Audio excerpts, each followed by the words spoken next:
Toastmaster Daljit, life goes on, life goes on, Toastmaster Daljit. Thank you, Nora. So I would like to start by asking all of you a very simple question. What do you think life entails in itself? Is it about the moments when we feel happy, joy, and love? Or is it about the moments when we feel sad, neglected, or persecuted? For the next couple of minutes, I will be talking about this question while I take you through a journey of my life. A very good evening, fellow Toastmasters and dear guests. I am Daljit. I was born on 24th of January 1993 into an agricultural family.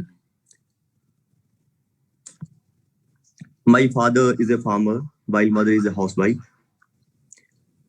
As far as my childhood is concerned, I had some amazing memories of my childhood where I roam around my village streets with a bunch of my friends. I was a beloved kid in my family, so I was provided with almost all kinds of facilities as far as my family could afford. Now coming to schooling, I studied from a government school where, along with books, I used to carry a glass of lassi for my teachers. And I need not to explain why. During my schooling, I had another major memory, another incident, which I remember very vividly because it has a lot of impact on how I think now. I lost my grandmother when I was in my 11th standard.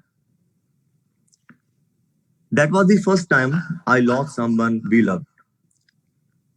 I was so close to her, I thought that I will never be able to get through her loss.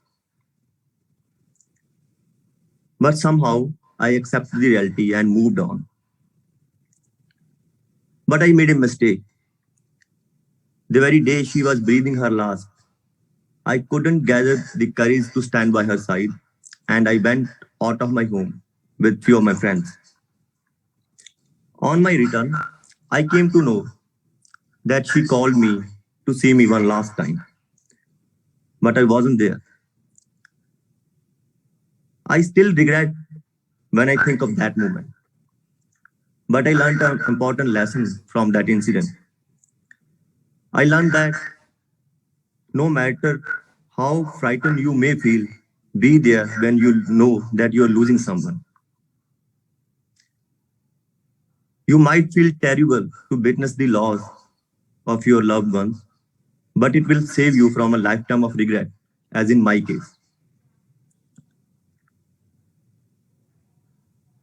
After schooling, I entered college, where I met a girl with whom I had a 4-year relationship.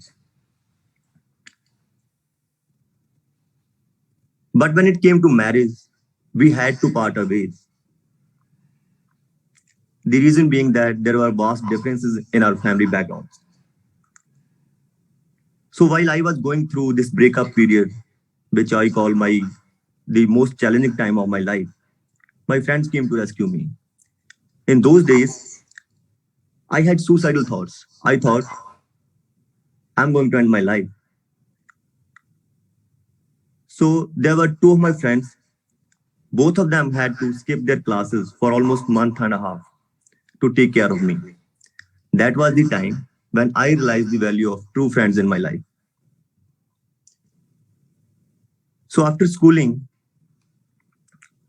college, while recuperating from breakup, I started focusing more and more on my career. And I spent 3 years working in the field of mental health. There, I learned another chapter of my life, another important chapter, important lesson of my life. We used to attend hundreds of patients who wanted to end their lives. The reason being that there was nobody to listen to them. So when professionals heard them, they feel dignified, valued, and an urge to live was revived. So I was amazed that how a simple act of listening can save lives. It was an important lesson for me. So if you love someone, listen to them because nothing in this world can replace the feeling of being understood. Finally, I would like to conclude by saying that not all the ideas will be turned into success. Not everything you planned is going to work. There will be heartbreaks. There will be moments when you feel like that life is not worth living. But in order to understand life in its full context, we all need to go through different phases of life. Only then we can understand what life really entails in itself. Therefore, life goes on no matter what, and it should go on no matter what.